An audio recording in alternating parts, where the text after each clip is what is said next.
সুপ্রিয় শিক্ষার্থীবৃন্দ, আসসালামু আলাইকুম। আশা করি তোমরা এই লকডাউনের সময় বাসায় ভালো এবং সুস্থ আছো এবং নিয়মিত লেখাপড়া করছো। তোমাদের পড়াশোনার সুবিধার জন্য রায়েরবাজার উচ্চ বিদ্যালয় কর্তৃক অনলাইন ক্লাস নেওয়ার ব্যবস্থা করা হয়েছে। সেই লক্ষ্যে আমি তোমাদের পঞ্চম শ্রেণীর বাংলা বিষয়ে একটি ক্লাস নিচ্ছি।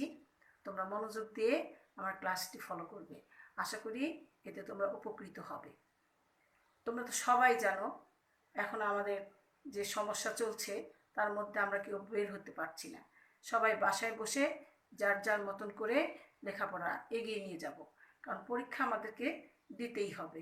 হয়তো বা অল্প পরিসরে যেভাবেই হোক না কেন পরীক্ষায় তোমাদের অংশগ্রহণ করতে হবে। তাহলে চলো আমরা পড়াই শুরু করি।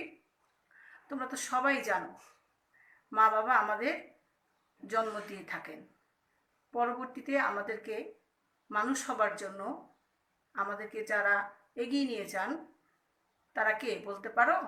নিশ্চয়ই পারবে। তারা হচ্ছে আমাদের শিক্ষক। চলো আজ আমরা সেই শিক্ষককে নিয়ে একটা আবেগঘন কবিতা দিয়ে তোমাদের পাঠ শুরু করি। আমাদের আজকের পাঠের নাম শিক্ষাগুরুর মর্যাদা। লিখেছেন কবি কাদের নেওয়াজ। চলো তাহলে আমরা কবিতাটার শিরোনাম লিখে নেই।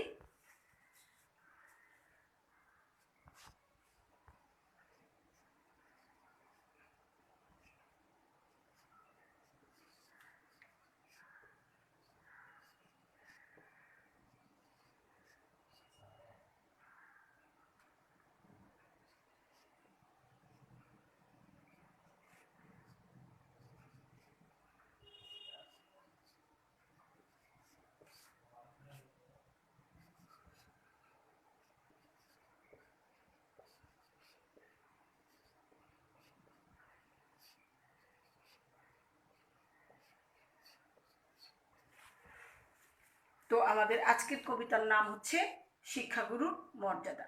লিখেছেন আমাদের জন্য কবি কাজী কাদের নেওয়াজ। চলো তাহলে আগে আমরা সেই কবি সম্পর্কে একটু জেনে নেই, কেননা এত সুন্দর একটা কবিতা যিনি আমাদের জন্য লিখে গেছেন তার সম্পর্কে অবশ্যই আমাদেরকে একটু জেনে নেওয়া ভালো। চলো আমরা আজ কবি কাদের নেওয়াজ সম্পর্কে অল্প পরিসরে কিছু জেনে নেই। কবি কাদের নেওয়াজ 1909 সালের 15 জানুয়ারি পশ্চিমবঙ্গের মুর্শিদাবাদ জেলার তালিবপুর গ্রামে জন্মগ্রহণ করেন। তিনি কলকাতার বিশ্ববিদ্যালয় থেকে ইংরেজি সাহিত্যে অনার্স ও বিটি পাশ করেন। তিনি চাকরি জীবনে প্রথমে ছিলেন সাব ইন্সপেক্টর, পরে বিভিন্ন স্কুলের প্রধান শিক্ষকের দায়িত্ব পালন করেন।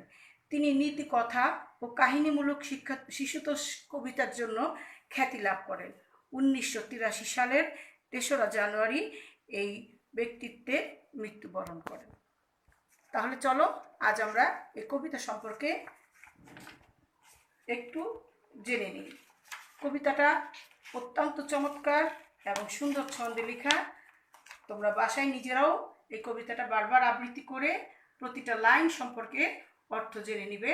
আমি তোমাদের সুবিধার্থে কবিতাটি একবার রিডিং পড়ে দিচ্ছি। বাদশাহ আলমগীর কুমারে তাহার পড়াইতো এক মৌলভী দিল্লির, একতা প্রভাতে কিয়া দেখেন বাদশাহ শাহজাদা এক পাত্র হস্তে নিয়া, ঢালিতেছে বাড়ি গুরুর চরণে পুলকিত হৃদয়ে আনত নয়নে। শিক্ষক শুধু নিজ হাত দিয়ে নিজেরই পায়ের ধুলি ধুয়ে মুছে সাফ করেছেন সাফ সঞ্চারী অঙ্গুলি।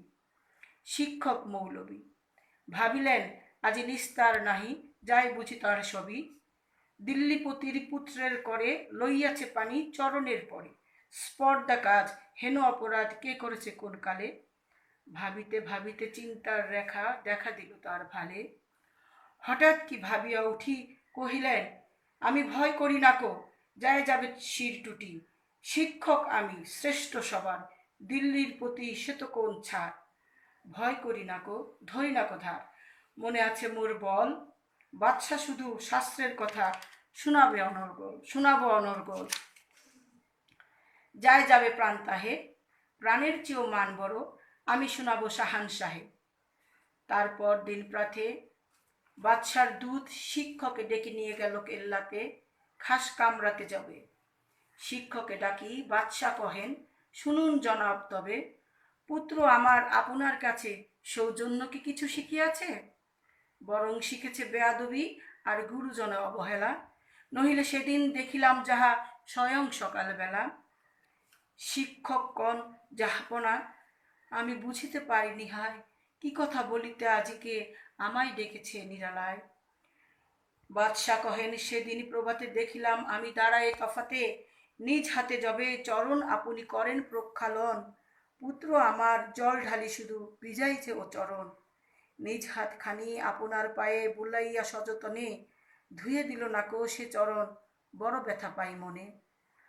উচ্ছ্বাস ভরি শিক্ষকে আজি দাঁড়ায় সগৌরবে, কুর্নিশ করে বাদশাহে তবে কহেন উচ্চ স্বরে, আজ হতে চির উন্নত হলো শিক্ষা গুরুর শির, সত্যিই তুমি মহান উদার বাদশা আলমগীর। হ্যাঁ শিক্ষার্থী বন্ধুরা, শিক্ষকের শির সর্বদাই উঁচু, এবং পৃথিবীতে যত গুরু তোমরা দেখেছো তাদের মধ্যে শিক্ষক হচ্ছে সর্বোচ্চ, এবং ওনার মর্যাদা সবার উপরে। সেই শিক্ষকের মর্যাদা নিয়েই আজকে আমরা এই কবিতাটা তোমাদের সামনে উপস্থাপন করেছি। তো চলো এই কবিতাটার মূল ভাবটা আমরা জেনে নেই।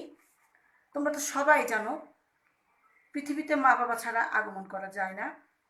মা বাবার পরবর্তীতে যে নৈতিক শিক্ষাগুলো, ছোট ছোট নৈতিক শিক্ষা আমরা গৃহেই পেয়ে থাকি। তারপর থেকে যা কিছু আমাদের শিক্ষার প্রথম ধাপ এবং শেষ ধাপ যেটাই বলো না কেন, সবই আমরা আমাদের শিক্ষকদের কাছ থেকে পেয়ে থাকি। শিক্ষকরা তোমাদেরকে একেবারে বর্ণমালা শেখানো থেকে উচ্চশিক্ষা পর্যন্ত তোমাদের সাথে সহায়তা করে থাকেন, এবং ওনারা সর্বদা ওনাদের সুখ দুঃখের অবস্থা ভুলে গিয়ে তোমাদের দিকেই ওনারা সবসময় মনোযোগ দিয়ে থাকেন।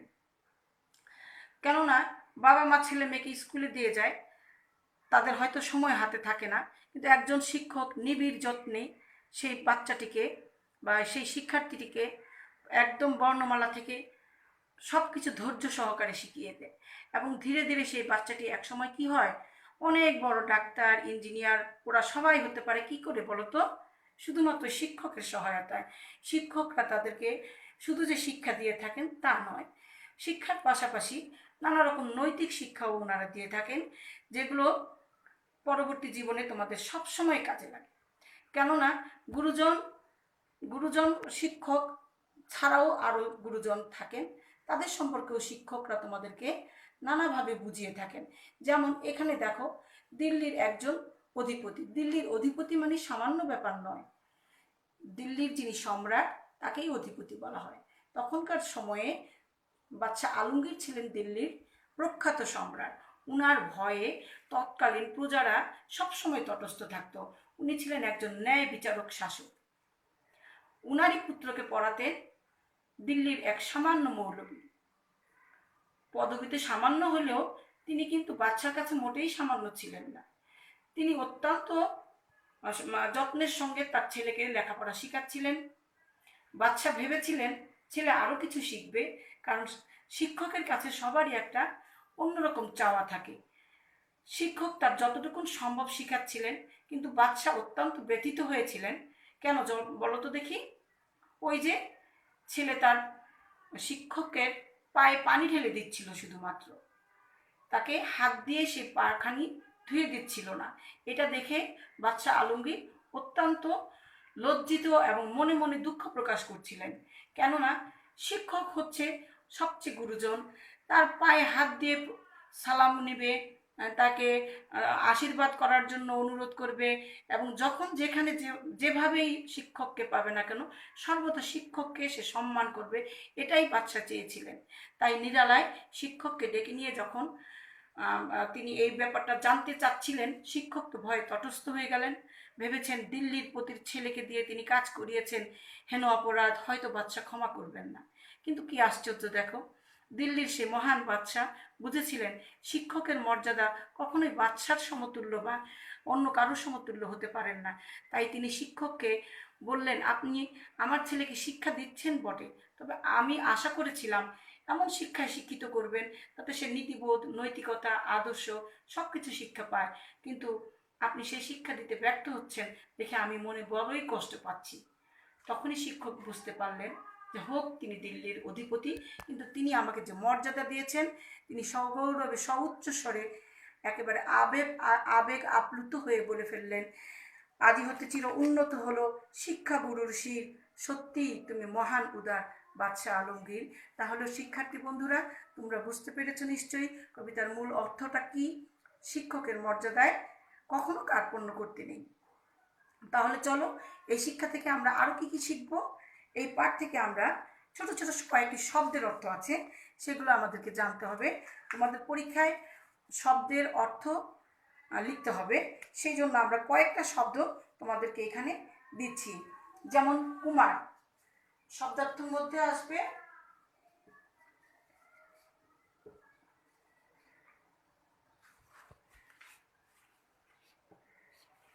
এই কুমার কিন্তু সে মাটির হাঁড়ি পাতিল বানায় সেই কুমার নয়। এই কুমার হচ্ছে যিনি রাজার পুত্র বা শাহজাদা।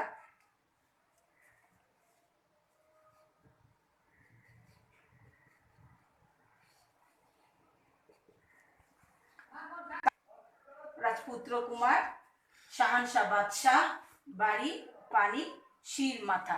এমন করে তোমাদেরকে কয়েকটি শব্দের অর্থ দিতে হবে। তো শব্দের অর্থ মাথা। তো বন্ধুরা, তোমরা এই শব্দের অর্থগুলি শিখে রাখবে, এই জন্য তোমাদের কয়েকটা শূন্যস্থানও দিতে হবে এই শব্দের অর্থ থেকে। শব্দের অর্থ যদি তোমরা না জানো তাহলে সেই শূন্যস্থানটি অবশ্যই লিখতে পারবে না। তাই তোমরা শূন্যস্থান শেখার জন্য হলো শব্দের অর্থগুলি শিখবে। তারপরে আসো আমাদের প্রশ্নের বেলায়।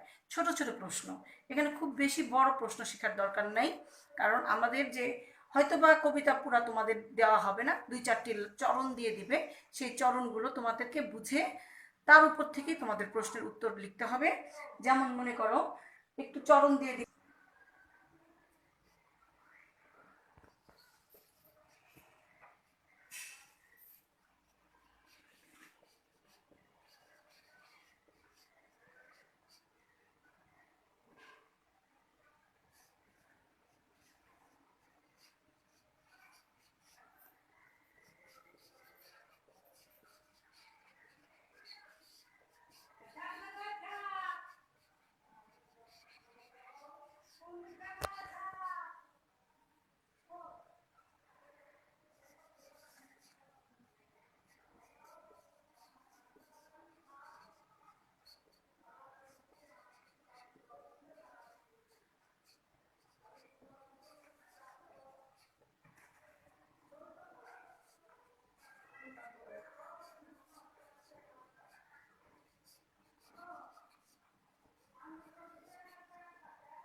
এমন কতগুলো চরণ তোমাদের দেওয়া থাকবে, যেই চরণগুলো তোমাকে বুঝিয়ে নিজে বুঝতে হবে এবং তার উপর থেকেই তোমাকে কয়েকটি প্রশ্ন করা হবে। সেই প্রশ্নগুলোর উত্তর তোমাকে নিজ থেকে সুন্দর করে গুছিয়ে লিখতে হবে।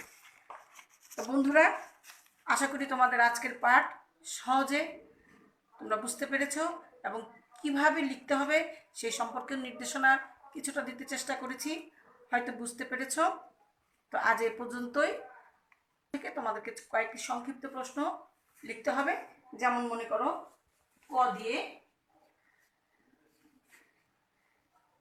কবিতাটির নাম কি, কবিতাটির মূল ভাব,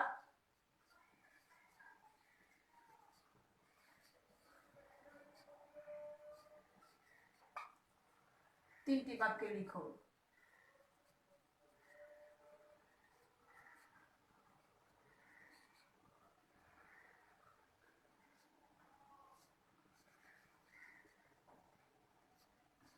কবিতায় কাকে মর্যাদা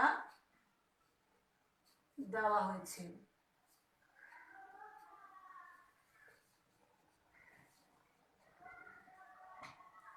ইত্যাদি এই ধরনের ছোট ছোট প্রশ্ন তোমাদের থাকবে। সেই প্রশ্নগুলোর উত্তর গুছিয়ে অল্প কথায় লিখতে হবে। শিক্ষার্থী বন্ধুরা, মনে রাখবে তোমাদের বাংলায় অনেক কিছু লিখতে হবে, তাই কোনো প্রশ্ন দীর্ঘ করার প্রয়োজন নেই। অল্প অল্প বাক্য দিয়ে সঠিক কথাটি সেই বাক্যের মধ্যে বুঝিয়ে দিলেই হয়ে যাবে। আশা করি তোমরা বুঝতে পেরেছ। এবং আজকের পাঠ নিশ্চয়ই তোমাদের সহজে বোঝানোর জন্য আমি চেষ্টা করেছি। আশা করি তোমরা পাঠটি নিয়ে নিজেরাও একবার বাসায় ভালো করে পড়বে কবিতাটি এবং সারমর্মটা খুব ভালো করে মনে রাখবে। তাহলেই আশা করি সবগুলো প্রশ্নের উত্তর তোমরা সহজে দিতে পারবে। আর মনে রাখবে, কবিতা মুখস্থ না করলেও প্রতিটা কবিতাই তোমাকে জেনে নিতে হবে, কারণ কখন কোন চরণটি দিয়ে দেবে তুমি নিজেও হয়তো জানবে না। তাই প্রতিটা কবিতার চরণগুলো খুব মনে করে করে এবং কলম দিয়ে বইয়ের মধ্যে দাগ দিয়ে দিয়ে রিডিং পড়বে, তাহলেই আশা করি তোমাদের মনে রাখবে। তো আজ এই পর্যন্তই শিক্ষার্থী বন্ধুরা, তোমরা সবাই ভালো থাকো, সুস্থ থাকো এবং ঘরেই থাকো। আল্লাহ হাফিজ।